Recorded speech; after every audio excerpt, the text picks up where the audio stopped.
नमस्कार, जय हिंद दोस्तों। स्वागत है आपका quick revision classes YouTube channel पर। आज आपका टॉपिक है जीवन चक्र के दौरान पोषण और शिशु और मातृ मृत्यु दर। इसका दूसरा पार्ट आज हो रहा है। पिछला पार्ट आपने पहला भाग जो इसका था वो पिछली क्लास में किया था।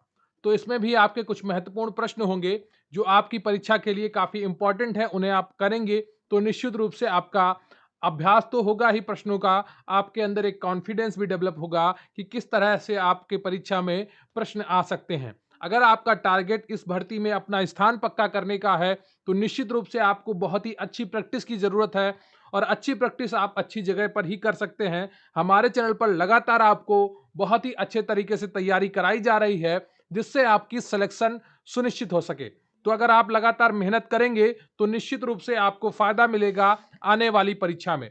तो प्रश्न यहीं से आएगा, पढ़ेंगे आप मेरे साथ तो आपको यकीन आएगा। तो बिना वक्त गवाए हम लोग शुरू करने वाले हैं आज का मॉक टेस्ट। तो चलिए शुरू करते हैं।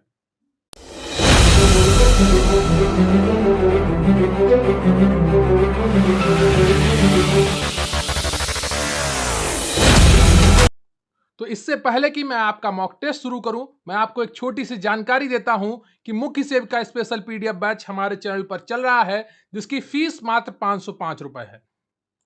बैच का नाम है मुख्य सेव का गरिमा बैच। इस बैच में आपको सभी क्लासेस की पीडीएफ दी जाएंगी, नोट्स की पीडीएफ दी जाएंगी, 10 फुल पेपर जैसे मॉक टेस्ट और उनका सोल्यूशन भी आपको कराया जाएगा। इनसे आप पेपर से पहले बहुत ही अच्छी अपनी तैयारी कर रहे होंगे जिससे आपकी सफलता सुनिश्चित होगी। अगर आपने सपना देखा है मुख्य सेव का भर्ती में अपना स्थान पक्का करने का, अगर आपको अपनी मेहनत पर भरोसा है, अगर आपको अपने सपनों को सच करने का जज्बा है आप में, तो जरूर जुड़े मुख्य सेव का गरिमा बैच से। व्हाट्सएप नंबर है 94 533 66 279। इस पर व्हाट्सएप करें या टेलीग्राम पर क्यूआरसी हेल्प सर्च करें। इसका लिंक भी आपको डिस्क्रिप्शन बॉक्स में मिल जाएगा। इस बैच में आपको क्या क्या मिलेगा, 3 चरणों में आपकी पूरी तैयारी कराई जाएगी। एक बार आपको थ्योरी पढ़ाई जाएगी, फिर पूरा एमसीक्यू से आपका रिवीजन कराया जाएगा और फिर वन लाइनर से रिवीजन कराया जाएगा। तो हर चीज आपको प्लानिंग के साथ कराई जाएगी जिससे आपकी सफलता सुनिश्चित हो सके। जिन्होंने 2-2 हजार रुपए में ऑनलाइन बैच लिए हैं वो सभी रो रहे हैं, उनकी क्लासेस लगातार नहीं चल रही हैं, उनका एक बार भी सिलेबस पूरा होने की उम्मीद नहीं है। लेकिन आपको गरिमा बैच में 3 बार सिलेबस पढ़ाया जाएगा। एक बार आपको पूरा क्लासेस की पीडीएफ और नोट्स थ्योरी के माध्यम से, फिर आपको पूरा एमसीक्यू के माध्यम से और फिर आपको वन लाइनर के माध्यम से। जब 3 बार आप पूरा सिलेबस देख चुके होंगे तो एक एक चीज आपके दिमाग में बैठ चुकी होगी और आपका सिलेक्शन हर हाल में पक्का होगा। तो अगर आपने सपना देखा है इस भर्ती में अपना स्थान पक्का करने का, तो मात्र 505 रुपए में जुड़े इस बैच से और अपनी जिंदगी का सफर तय करें बहुत ही स्वाभिमान के साथ, बहुत ही सम्मान के साथ। तो जरूर जुड़िए मुख्य सेव का गरिमा बैच से, निश्चित रूप से आपका फायदा होगा। तो व्हाट्सएप नंबर 94 533 66 279, इस पर मैसेज करिए, वहां पर आपको पूरी जानकारी प्रोवाइड कर दी जाएगी। तो आज का 25 प्रश्न है आपका, प्रोटीन के प्रमुख कार्य हैं, बताइए प्रोटीन के प्रमुख कार्य क्या है। बहुत ही आसान प्रश्न है आपके लिए क्योंकि प्रोटीन कई बार आपको बताया गया है, कई बार पढ़ाया गया है और इससे जुड़े हुए प्रश्नों को भी कई बार कराया गया है। आपका पहला ऑप्शन है शारीरिक वृद्धि करना, दूसरा ऑप्शन है कोशिकाओं का निर्माण करना, तीसरा ऑप्शन है आपका आवश्यकता में शरीर को ऊर्जा की पूर्ति करना और चौथा ऑप्शन है आपका उपरोक्त सभी। तो बताइए एबीसीडी में कौन सा ऑप्शन आपका सही हो जाएगा, प्रोटीन के प्रमुख कार्य हैं। तो 25 का जो सही ऑप्शन है आपका वो डी है। क्या है, डी है उपरोक्त सभी। क्योंकि प्रोटीन क्या करता है, शारीरिक वृद्धि भी करता है, क्लियर आपको, कोशिकाओं का निर्माण में भी सहायक होता है और अगर आवश्यकता पड़ती है तो प्रोटीन टूटकर ऊर्जा की भी पूर्ति भी करता है। क्लियर है आपको, तो डी ऑप्शन आपका बिल्कुल सही है। प्रोटीन शारीरिक वृद्धि, कोशिकाओं का निर्माण और शरीर की ऊर्जा की पूर्ति के साथ अंगों की वृद्धि में सहायक होता है। क्लियर है आपको, तो डी ऑप्शन आपका बिल्कुल सही है। अगला प्रश्न है आपका 26, भारत में 2008-18 के अनुसार शिशु मृत्यु दर कितनी है, बताइए भारत में 2018 के अनुसार शिशु मृत्यु दर कितनी है। 40 प्रति हजार या 82 प्रति हजार या 32 प्रति हजार या 30 प्रति हजार, बताइए एबीसीडी में कौन सा ऑप्शन आपका सही हो जाएगा। भारत में 2018 के अनुसार शिशु मृत्यु दर कितनी है, तो इसका जो सही ऑप्शन है आपका 32 प्रति हजार है। कितनी है, 32/1000 है। क्लियर है आपको 2018 के अनुसार। तो वर्ष 2018 के अनुसार भारत में शिशु मृत्यु दर 32/1000 है। शिशु मृत्यु दर प्रत्येक 1000 पर जीवित जन्मे शिशुओं में से 1 वर्ष की आयु तक के मरने वाले शिशुओं का अनुपात होता है। क्लियर है आपको? तो ये ऑप्शन आपका सी सही हो जाएगा। अगला प्रश्न है आपका, हाल ही 2022 के राष्ट्रीय परिवार स्वास्थ्य सर्वेक्षण नेशनल फैमिली हेल्थ सर्वे 5 जो NFHS 5 के अनुसार 2021 में शिशु मृत्यु दर कितनी है? बताइए 2021 में शिशु मृत्यु दर कितनी है? बताइए। हाल ही में 2022 के राष्ट्रीय परिवार स्वास्थ्य सर्वेक्षण 5 NFHS 5 के अनुसार 2021 में शिशु मृत्यु दर कितनी है? Option A 30, B 29, C 28, D 32। तो बताइए एबीसीडी में कौन सा ऑप्शन आपका सही हो जाएगा? जल्दी से बताइए। तो 27 का जो सही ऑप्शन है आपका वो डी है, 32 है। क्लियर है आपको? डी है 32। तो हाल ही के इस रिपोर्ट में शिशु मृत्यु दर 2019 की अपेक्षा कोई परिवर्तन नहीं हुआ है। 2021 में भी शिशु मृत्यु दर प्रति हजार 32 ही है, जबकि 2020 में यह घटकर 30 तक आ गई थी। 2020 में यह घट गई थी, 30 पहुंच गई थी, लेकिन 2021 में फिर से बढ़ गई और कितनी हो गई? 32 हो गई। क्लियर है आपको? तो ये चीजें आपको ध्यान रखनी होंगी। यहीं से आपके प्रश्न बनेंगे परीक्षा में, और बहुत ही आसान प्रश्न बनेंगे। अगर लगातार आप इन प्रश्नों को करते रहेंगे तो आपके अंदर एक कॉन्फिडेंस डेवलप होगा, एक आत्मविश्वास पनपेगा कि आप भी इन प्रश्नों को बहुत ही आसानी से कर सकते हैं। तो अगला प्रश्न है आपका, शिशु मृत्यु दर क्या है? तो बताना है आपको शिशु मृत्यु दर की क्या परिभाषा है इन एबीसीडी ऑप्शंस में से। पहला ऑप्शन है आपका, प्रति 1000 जीवित जन्मे शिशुओं में से 1 वर्ष की आयु से पूर्व मरने वाले शिशुओं का अनुपात। या दूसरा ऑप्शन है, प्रति 1000 जीवित जन्मे बच्चों में से 5 वर्ष की आयु से पूर्व मरने वाले बच्चों का अनुपात। या सी ऑप्शन है, प्रति 1000 जीवित जन्मे शिशुओं में से 2 वर्ष की आयु के पूर्व के मरने वाले बच्चों का अनुपात। या प्रति 10,000 जीवित जन्मे शिशुओं में से 1 वर्ष की आयु से पूर्व मरने वाले शिशुओं का अनुपात। तो बताइए एबीसीडी में कौन सा ऑप्शन आपका सही हो जाएगा? शिशु मृत्यु दर क्या है? बताइए। तो 28 का कौन सा ऑप्शन आपका सही हो जाएगा? बिल्कुल सही उत्तर है आपका ए ऑप्शन सही है। क्लियर आपको? प्रति 1000 जीवित जन्मे शिशुओं में से 1 वर्ष की आयु से पूर्व मरने वाले शिशुओं का अनुपात। ये परिभाषा अगर आप 8-10 बार बोलेंगे तो निश्चित रूप से आपको याद हो जाएगी। क्लियर है आपको? मातृ मृत्यु दर जो होती है वो प्रति लाख पे गिनी जाती है, और शिशु मृत्यु दर होती है ये प्रति हजार पर गिनी जाती है। ये फर्क आप याद रखिएगा, एग्जाम में बिल्कुल भी कंफ्यूज मत होइएगा। अगला प्रश्न है आपका 29, राष्ट्रीय परिवार स्वास्थ्य सर्वेक्षण यानी कि एनएफएचएस का फुल फॉर्म होता है नेशनल फैमिली हेल्थ सर्वे 5/2022 के अनुसार सर्वाधिक शिशु मृत्यु दर वाला राज्य कौन सा है? बताइए। राष्ट्रीय परिवार स्वास्थ्य सर्वेक्षण NFHS 5 2022 के अनुसार सर्वाधिक शिशु मृत्यु दर वाला राज्य कौन सा है? बताइए। बिहार है, या त्रिपुरा है, या केरल है, या असम है? बताइए एबीसीडी में कौन सा ऑप्शन आपका सही हो जाएगा? राष्ट्रीय परिवार स्वास्थ्य सर्वेक्षण 2022 के अनुसार सर्वाधिक शिशु मृत्यु दर वाला राज्य कौन सा है?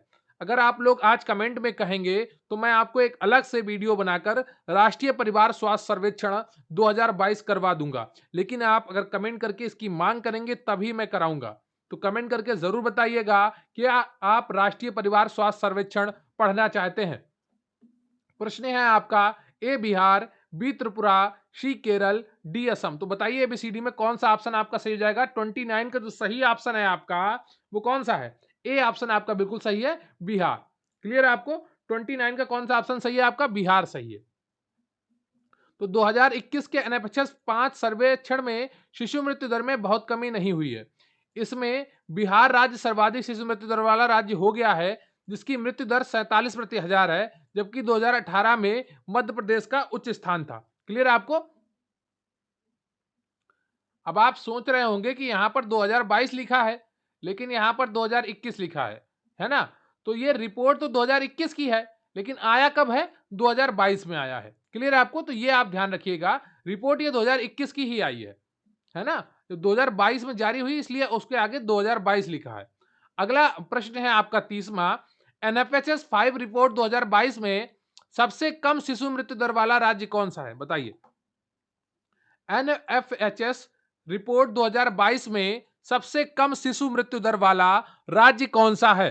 ए त्रिपुरा है, बी उत्तर प्रदेश है, सी केरल है या डी महाराष्ट्र है? बताइए एबीसीडी में कौन सा ऑप्शन आपका सही है? एनएफएचएस रिपोर्ट 2022 में सबसे कम शिशु मृत्यु दर वाला राज्य कौन सा है? तो 30 का कौन सा ऑप्शन आपका सही हो जाएगा, जल्दी से बताइए। 30 का सी ऑप्शन आपका सही है, केरल राज्य। क्लियर है आपको? केरल राज्य सही है। एनएफएचएस 5 रिपोर्ट के आंकड़ों के अनुसार सबसे कम शिशु मृत्यु दर वाला राज्य केरल है, जिसकी शिशु मृत्यु दर 4.4 है, जबकि सर्वाधिक शिशु मृत्यु दर वाला राज्य बिहार है।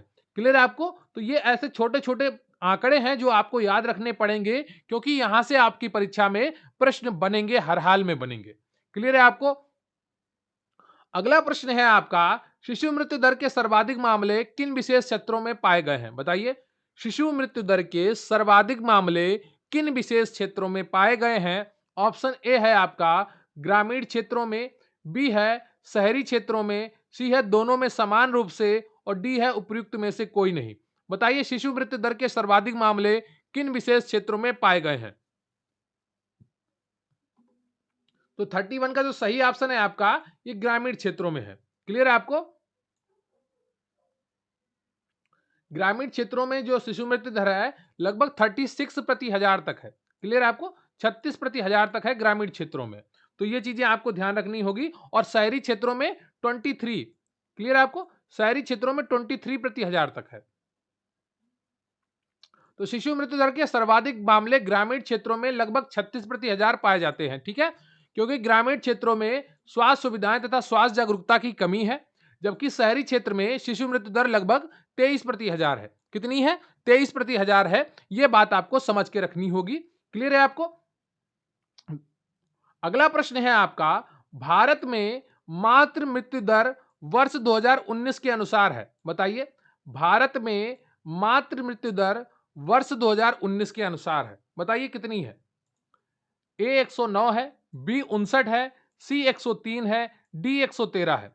बताइए, भारत में मातृ मृत्यु दर वर्ष 2019 के अनुसार कितनी है? बताइए, 32 का कौन सा ऑप्शन आपका सही हो जाएगा? 32 का जो सही ऑप्शन है आपका, वो सी है, 103 है। क्लियर है आपको? कितनी है? 103 है। तो 2019 के अनुसार भारत में मातृ मृत्यु दर लगभग 103 है, जो कि विश्व के अन्य कई देशों की अपेक्षा अच्छी स्थिति नहीं है, जबकि 2018 में यह 113 थी। क्लियर है आपको? अभी भी मातृ मृत्यु दर बहुत ही खराब स्थिति में है, इसे और सुधारने की आवश्यकता है।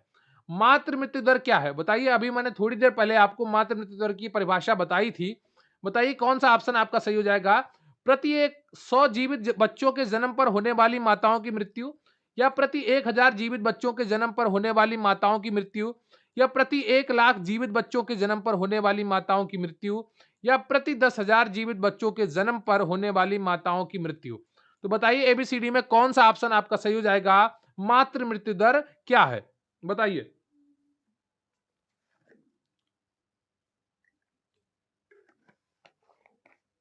जल्दी से बताइए कौन सा ऑप्शन आपका सही हो जाएगा 33 का?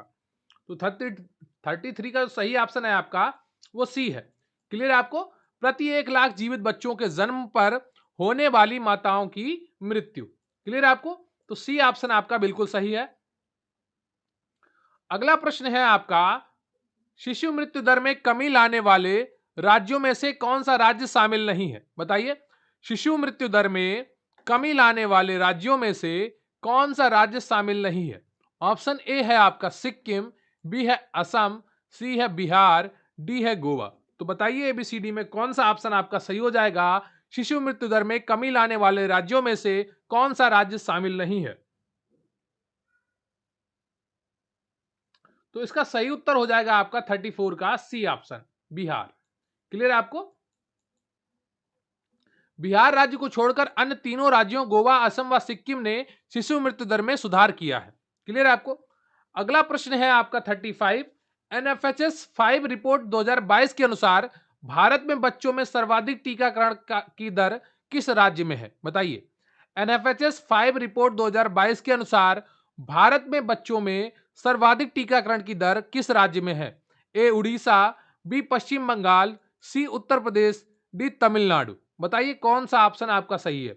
अब बहुत से लोग क्या करेंगे, यहां पर एनएफएचएस देख के डर जाएंगे। ठीक है, तो इसको देखकर जो डरना नहीं है आपको, ये बहुत ही आसान है। इसको लिखा है एनएफएचएस 5 का मतलब हुआ नेशनल फैमिली हेल्थ सर्वे 5, राष्ट्रीय परिवार स्वास्थ्य सर्वेक्षण 5। ठीक है, तो एनएफएचएस बहुत आसान है, इसको देखकर घबराना नहीं है आपको कि अंग्रेजी देखी थोड़ी और घबरा गए, है ना। पेपर बहुत ही आसान आएगा, लेकिन उसके लिए आपको लगातार पढ़ना पड़ेगा। बार बार जब आप पढ़ते रहेंगे तो निश्चित रूप से आपको सफलता मिलेगी, है ना। मेहनत तो उसी को, जो सफलता तो उसी को मिलती है जो मेहनत करता है ना। तो एनएफएचएस 5 रिपोर्ट 2022 के अनुसार भारत में बच्चों में सर्वाधिक टीकाकरण की दर किस राज्य में है। अगर आपने अभी तक वीडियो को लाइक नहीं किया है, प्लीज वीडियो को लाइक कर लीजिए और चैनल को सब्सक्राइब कर लीजिए और कमेंट करके जरूर बताइएगा क्या आप एनएफएचएस की रिपोर्ट पढ़ना चाहते हैं। अगर पढ़ना चाहते हैं तो कमेंट करके बताइएगा। अगर आपने सबने कमेंट किया तो मैं निश्चित रूप से आपको एक अलग क्लास में जो नेशनल फैमिली हेल्थ सर्वे है इसको पूरे अच्छे से समझा दूंगा, एक एक डाटा करवा दूंगा। तो बताइए इनमें से कौन सा ऑप्शन आपका सही हो जाएगा। 35 का ए ऑप्शन आपका सही है, ओडिशा। क्लियर है आपको, ए ऑप्शन आपका बिल्कुल सही है, ओडिशा। तो 2022 के आंकड़ों के अनुसार ओडिशा राज्य में टीकाकरण का सर्वाधिक दर 91% रही है।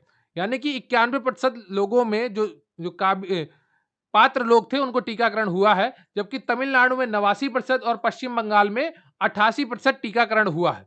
क्लियर है आपको। अगला प्रश्न है आपका, भारत में प्राथमिक स्वास्थ्य केंद्रों पीएचसी की संख्या वर्तमान में मार्च 2021 में ये गिनी गई। ठीक है, मार्च 2021 के अनुसार कितनी है बताइए। ऐसे प्रश्न बहुत ही कम संभावना है कि आपके पेपर में आए, फिर भी आप देख लीजिए। भारत में प्राथमिक स्वास्थ्य केंद्रों पीएचसी की संख्या वर्तमान में मार्च 2021 में कितनी है बताइए। तो इसका 36 का आपको तो शायद ही पता हो, मैं ही बता देता हूं। इसका उत्तर वी है। ठीक है, 30,579। तो प्राथमिक स्वास्थ्य केंद्र कितने हैं, 30,579 है। और सामुदायिक स्वास्थ्य केंद्रों की संख्या 5,951 व 764 जिला अस्पताल हैं भारत में। क्लियर है आपको, कितने जिला अस्पताल हैं, 764। अगला प्रश्न है आपका, उच्च शिशु मृत्यु दर के कारण क्या है बताइए।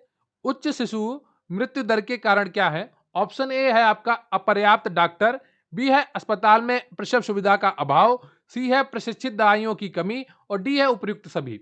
गरिमा बैच में ये सब आज ही पढ़ाया गया है। अगर कोई गरिमा बैच का स्टूडेंट इन इन प्रश्नों को गलत करता है तो बहुत ही कम पढ़ाई कर रहा है वो।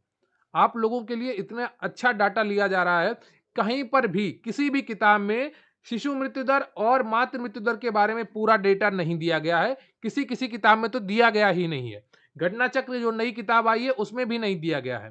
तो आपके लिए इतनी किताबों से, इंटरनेट से डाटा इकट्ठा किया जाता है, अगर उसके बाद भी आप नहीं पढ़ रहे हैं तो ये आपका दुर्भाग्य होगा कि इतने कम कंपटीशन में आप नौकरी नहीं ले पाएंगे।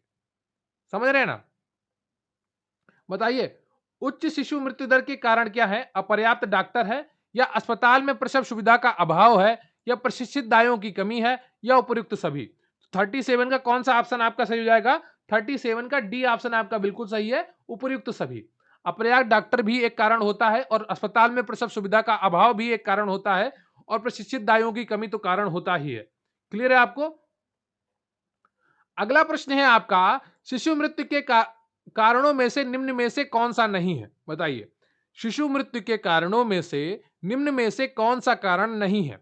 ऑप्शन ए है आपका जन्म से पूर्व प्रसव, बी है बच्चे का वजन अत्यंत कम होना, सी है जन्म आघात, या डी है गर्भावस्था में टीकाकरण। बताइए, तो इसका सही ऑप्शन कौन सा हो जाएगा, जल्दी से बताइए। शिशु मृत्यु के कारणों में से निम्न में से कौन सा नहीं है। बहुत ही आसान उत्तर है इसका, अगर आपने जरा सा भी ध्यान देकर पढ़ाई की है। बताइए, तो 38 का डी ऑप्शन बिल्कुल सही होगा। और जो लोग बार बार कह रहे हैं कि सर मेरे सही नहीं हो रहे, मेरे सही नहीं हो रहे, टोटल 25 से 30 प्रश्न ही कराता हूं मैं एक दिन में। आप उनमें से अगर आप 10 सही कर पा रहे हैं, 15 सही कर पा रहे हैं, तो उन 15 को छोड़ दीजिए, बाकी 10 नोट कर लीजिए। ठीक है, बाकी 10 को नोट करके उनको पढ़िए पूरा, है ना। फिर क्या करिए, फिर एक बार पूरा मॉक टेस्ट करिए वीडियो देखकर, फिर आप देखिए कितने गलत हो रहे हैं। जब 2-3 बार करेंगे आप, बहुत ही आसानी से पूरा पेपर आपका सही होगा। अगर आप ये प्रक्रिया अपनाएँगे, जो कह रहे हैं कि मेरे बहुत प्रश्न गलत हो रहे हैं, टोटल 30 प्रश्न हुए, आपने मान लीजिए 15 सही कर लिए और 15 आपके नहीं सही हुए, ठीक है? तो 15 जो सही नहीं हुए हैं आपके, इनको आप एक कॉपी पे नोट करिए ना, वन लाइनर की तरह, और फिर इनको रीड करिए अच्छे से। जब आपका रीड हो जाए, तो फिर पूरा 30 क्वेश्चन देखिए, फिर देखिए कितने गलत हो रहे हैं, फिर मान लीजिए 5 गलत हुए, फिर इन 5 को दोबारा रिवाइज़ करिए, फिर पूरा करिए, फिर देखिएगा आपके 28 से 30 क्वेश्चन सही हो रहे होंगे। 3 बार जब आप कर लेंगे मॉक टेस्ट को, आपका पेपर में प्रश्न गलत हो ही नहीं सकता है। क्लियर है आपको? तो 38 का डी ऑप्शन बिल्कुल सही हो जाएगा। अगला प्रश्न है आपका, निम्न में से कौन सी योजना शिशु मृत्यु दर को रोकने से संबंधित नहीं है? बताइए। निम्न में से कौन सी योजना शिशु मृत्यु दर को रोकने से संबंधित नहीं है? ऑप्शन ए है आपका सांस पहल, बी है राष्ट्रीय पोषण मिशन, सी है आपका पीएम जनधन योजना और डी है आपका राष्ट्रीय बाल स्वास्थ्य कार्यक्रम। तो बहुत ही आसान और सरल प्रश्न है आपके लिए। अगर ऐसे प्रश्न आपकी परीक्षा में आए और आप वहां गलत करके चले आए, तो फिर बहुत विकट समस्या हो जाएगी ना। बताइए, अब ये प्रश्न किसका गलत होगा? वो कमेंट करके जरूर बताना कि ये मेरा प्रश्न गलत हुआ है 39। निम्न में से कौन सी योजना शिशु मृत्यु दर को रोकने से संबंधित नहीं है? बताइए। तो 39 का सी ऑप्शन सही हो जाएगा। ये बैंक खाता खुलवाने के लिए योजना थी। क्लियर है आपको? बैंक खाता खुलवाने के लिए योजना थी ये।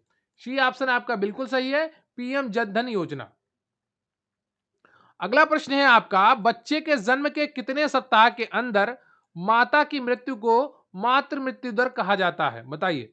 बच्चे के जन्म के कितने सप्ताह के अंदर माता की मृत्यु को मातृ मृत्यु कहा जाता है? ऑप्शन ए है आपका 1 सप्ताह, बी है 2 सप्ताह, सी है 6 सप्ताह और डी है आपका 4 सप्ताह। बताइए एबीसीडी में कौन सा ऑप्शन आपका सही है? बताइए। बच्चे के जन्म के कितने सप्ताह के अंदर माता की मृत्यु को मातृ मृत्यु कहा जाता है? तो 40 का कौन सा ऑप्शन आपका सही हो जाएगा? 40 का सी ऑप्शन आपका बिल्कुल सही हो जाएगा, 6 सप्ताह। क्लियर है आपको? तो गर्भावस्था के प्रसव के दौरान जन्म के पूर्व या जन्म के 6 सप्ताह अर्थात 42 दिन के भीतर मां की मृत्यु को मातृ मृत्यु माना जाता है। क्लियर है आपको? तो सी ऑप्शन आपका बिल्कुल सही है। अगला प्रश्न है आपका, मातृ मृत्यु दर को रोकने में सरकारी प्रयास हैं। जननी सुरक्षा योजना, जननी शिशु सुरक्षा योजना, सुमन योजना यानी कि सुरक्षित मातृत्व आश्वासन योजना। बताइए इनमें या उपयुक्त सभी। तो कौन सा ऑप्शन आपका सही है? मातृ मृत्यु दर को रोकने में सरकारी प्रयास है। बताइए इसका कौन सा ऑप्शन आपका सही हो जाएगा? इसका डी ऑप्शन आपका बिल्कुल सही है। क्लियर है आपको? डी ऑप्शन बिल्कुल सही है, उपयुक्त सभी। अगला प्रश्न है आपका, निम्न मातृत्व संबंधी योजनाओं में कौन सुमेलित नहीं है? बताइए निम्न मातृत्व संबंधी योजनाओं में कौन सुमेलित नहीं है? ऑप्शन ए है आपका पीएम सुरक्षित मातृत्व अभियान 2016 या पीएम मातृत्व वंदना योजना 2017 या सुरक्षित मातृत्व आश्वासन सुमन 2019 या जननी सुरक्षा योजना जेएसवाई 2022। तो बताइए इनमें से कौन सा ऐसा योजना है जिसका ईयर सामने गलत लिखा है, वर्ष गलत लिखा है, प्रारंभ वर्ष। बताइए निम्न मातृत्व संबंधी योजनाओं में कौन सुमेलित नहीं है? तो इसका कौन सा ऑप्शन आपका सही हो जाएगा, जल्दी से बताइए। तो इसका जो सही ऑप्शन है आपका वो डी है। क्लियर है आपको? यहां पर 2022 नहीं 2005 होगा। क्लियर है आपको? 2005 होगा। क्लियर है आपको? तो डी जननी सुरक्षा योजना जेएसवाई 2005 में लागू हुई थी। क्लियर है आपको? अगला प्रश्न है आपका, सर्वाधिक मातृ मृत्यु दर किस राज्य में है? बताइए उत्तर प्रदेश में है या असम में है या मध्य प्रदेश में है या महाराष्ट्र में है? सर्वाधिक मातृ मृत्यु दर किस राज्य में है? बताइए। और अगर आपने अभी तक वीडियो को लाइक नहीं किया है, प्लीज वीडियो को लाइक कर लीजिए और चैनल को सब्सक्राइब कर लीजिए। अगर गरिमा बैच से जुड़ना चाहते हैं तो डिस्क्रिप्शन बॉक्स में आपको लिंक मिल जाएगा या व्हाट्सएप नंबर 94 533 66 279 पर आप मैसेज कर सकते हैं। वहां से आप अपनी तैयारी को मजबूत कर सकते हैं। बताइए सर्वाधिक मातृ मृत्यु दर किस राज्य में है? उत्तर प्रदेश में है या असम में है या मध्य प्रदेश में है या महाराष्ट्र में है? बताइए 43 का कौन सा ऑप्शन आपका सही है? 43 का ऑप्शन जो आपका सही है वो बी है, असम में है सर्वाधिक मातृ मृत्यु दर। क्लियर है आपको? तो वर्ष 2019 के आंकड़ों के अनुसार देश का सर्वाधिक मातृ मृत्यु दर वाला राज्य असम है, जिसकी मातृ मृत्यु दर 205 है। कितनी है? 205 है। जबकि मध्य प्रदेश में 163, महाराष्ट्र में 38 है। क्लियर है आपको? बताइए उत्तर प्रदेश की मातृ मृत्यु दर वर्ष 2019 के अनुसार कितनी है? बताइए कौन सा ऑप्शन आपका सही हो जाएगा? उत्तर प्रदेश की मातृ मृत्यु दर वर्ष 2019 के अनुसार कितनी है? 160 है या 150 है या 163 है या 167 है? बताइए कौन सा ऑप्शन आपका सही है 44 का? तो 44 का जो सही ऑप्शन है आपका वो डी है, 167 है। क्लियर है आपको? आज सुबह ही गरिमा बैच में ये टॉपिक पूरा पढ़ाया गया है और वहां पर यह भी बताया गया था। तो वर्ष 2019 की रिपोर्ट के तहत उत्तर प्रदेश में मातृ मृत्यु दर 167 प्रति 1 लाख है। सबसे कम केरल राज्य में 30 प्रति लाख मातृ मृत्यु दर है। क्लियर है आपको? तो ये पूरा टॉपिक आपको अच्छे से समझ में आ रहा होगा। अगर आ रहा हो तो कमेंट करके जरूर बताइएगा। अगला आपका प्रश्न है, शिशु मृत्यु दर में सर्वाधिक कमी किस राज्य द्वारा लाई गई है? बताइए शिशु मृत्यु दर में सर्वाधिक कमी किस राज्य द्वारा लाई गई है? ऑप्शन ए है आपका असम, बी है हिमाचल प्रदेश, सी है केरल और डी है आपका बिहार। बताइए शिशु मृत्यु दर में सर्वाधिक कमी किस राज्य के द्वारा लाई गई है? ए असम, बी हिमाचल प्रदेश, सी केरल, डी बिहार। तो एबीसीडी में कौन सा ऑप्शन आपका सही हो जाएगा? जल्दी से बताइए। तो 45 का जो सही ऑप्शन है आपका वो ए है। क्लियर है आपको? असम के द्वारा शिशु मृत्यु दर में सर्वाधिक कमी लाई गई है, लेकिन मातृ मृत्यु दर सर्वाधिक कहां पर है? असम में है। तो ये आप चीजें ध्यान रखिएगा। एनएफएचएस रिपोर्ट के अनुसार 2021 में शिशु मृत्यु दर में सर्वाधिक कमी करने वाला राज्य असम है, जहां पहले मृत्यु दर 48 थी। कितनी थी? 48 थी, जो अब 32 पर आ गई है। क्लियर है आपको? तो ये चीजें आपको ध्यान रखनी है। अगला प्रश्न है आपका, राष्ट्रीय परिवार स्वास्थ्य सर्वेक्षण 5 यानी कि एनएफएचएस 5 के अनुसार वर्तमान में भारत की प्रजनन दर कितनी है? बताइए वर्तमान में भारत की प्रजनन दर कितनी है? 46 का उत्तर देना है आपको। ए ऑप्शन है 2.1, बी ऑप्शन है 2.0, सी ऑप्शन है 3.0 और डी ऑप्शन है आपका 2.3 या 2.3। बताइए 2.1, 2.0, 3.0, 2.3। एबीसीडी में कौन सा ऑप्शन आपका सही हो जाएगा? जल्दी से बताइए। तो 46 का जो सही ऑप्शन है आपका वो बी है, 2.0 यानी कि 2.0। बी ऑप्शन आपका बिल्कुल सही है। एनएफएचएस 5 के रिपोर्ट के अनुसार वर्ष 2021 में भारत की प्रजनन दर में मामूली कमी आई है, जो 2.1 से घटकर 2.0 हो गई है। क्लियर है आपको? अगला प्रश्न है आपका, देश का सर्वाधिक प्रजनन दर वाला राज्य कौन सा है? बताइए देश का सर्वाधिक प्रजनन दर वाला राज्य कौन सा है? ए बिहार, बी उत्तर प्रदेश, सी झारखंड, डी मंत्रालय। तो बताइए एबीसीडी में कौन सा ऑप्शन आपका सही हो जाएगा? देश का सर्वाधिक प्रजनन दर वाला राज्य कौन सा है? तो 47 का कौन सा ऑप्शन आपका सही हो जाएगा? बताइए 47 का जो सही ऑप्शन है आपका वो ए बिहार है। क्लियर है आपको? यहां पर ही सर्वाधिक प्रजनन दर है और यहीं पर सर्वाधिक शिशु मृत्यु दर भी है। क्लियर है आपको? तो ए ऑप्शन आपका बिल्कुल सही है। तो बिहार राज्य सर्वाधिक प्रजनन दर वाला राज्य है, जिसकी प्रजनन दर 3.1 है, जबकि उत्तर प्रदेश की प्रजनन दर 2.3 है और मेघालय की प्रजनन दर कितनी है? 2.9 है। सर्वाधिक संस्थागत प्रसव वाले राज्य कौन से हैं? बताइए सर्वाधिक संस्थागत प्रसव वाले राज्य कौन से हैं? बताइए पश्चिम बंगाल केरल है या उत्तर प्रदेश महाराष्ट्र है या तमिलनाडु केरल है या आंध्र प्रदेश तेलंगाना है? बताइए कौन सा ऑप्शन आपका सही है?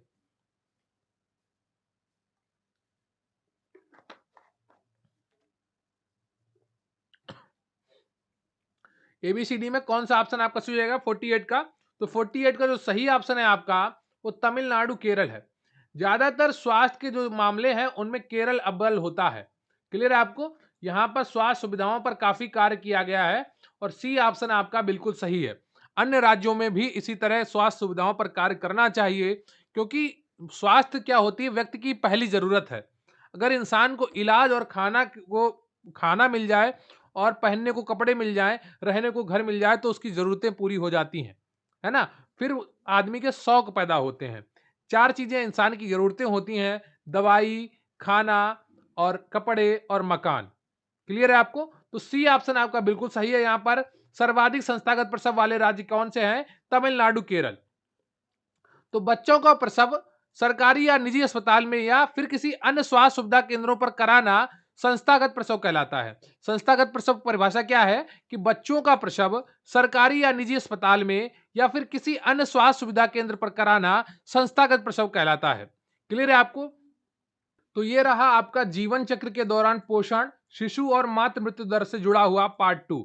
इसके जितने भी महत्वपूर्ण एमसीक्यू थे वो आज आपने किए, जिसमें 24 आपने पिछली क्लास में किए थे, 24 आज की क्लास में किए हैं। अगर आपने पिछली क्लास वाले एमसीक्यू नहीं किए हैं वो जरूर कर लीजिएगा। ये सभी प्रश्न आपकी परीक्षा में आने की पूरी काबिलियत रखते हैं। एक एक प्रश्न आपके लिए महत्वपूर्ण है, एक एक नंबर की वैल्यू रखता है। आपके लिए हर एक नंबर महत्वपूर्ण है। अगर कोई भी प्रश्न आपसे गलत होगा तो वो आपको निगेटिव मार्किंग देगा, इसलिए कम से कम आपको प्रश्नों को गलत करना है। अगर आपका टारगेट 70 प्लस का है तो तैयारी आपको 100% करनी होगी और उसके लिए क्या होगा, आपको सिलेबस भी पूरा पढ़ना होगा और साथ में एमसीक्यू रिवीजन भी करना होगा। देखिए, किसी भी किताब में पूरा डेटा नहीं दिया गया है तो आप किताब के भरोसे ये भर्ती क्लियर नहीं कर पाएंगे। किताब में डेटा भी दिया गया है, अधिकांश जगह पर गलत दिया गया है, इसलिए आपको कहीं से ना कहीं से हेल्प लेनी पड़ेगी। अगर गरिमा बैच से आप जुड़ते हैं तो निश्चित रूप से आपका फायदा होगा, तो आप जरूर जुड़ें गरिमा बैच से और आपका पूरा फायदा होगा। कमेंट करके जरूर बताइएगा कि आज आपके कुल कितने प्रश्न सही हुए हैं। अगर आप नेशनल हेल्थ सर्वे पर पूरा वीडियो चाहते हैं अलग से तो कमेंट करके जरूर बताइएगा, आपको वो भी प्रोवाइड किया जाएगा। तो प्लीज वीडियो को लाइक कर लीजिएगा, चैनल को सब्सक्राइब कर लीजिएगा। बहुत बहुत धन्यवाद आपका। Thank you very much. जय हिंद, जय भारत।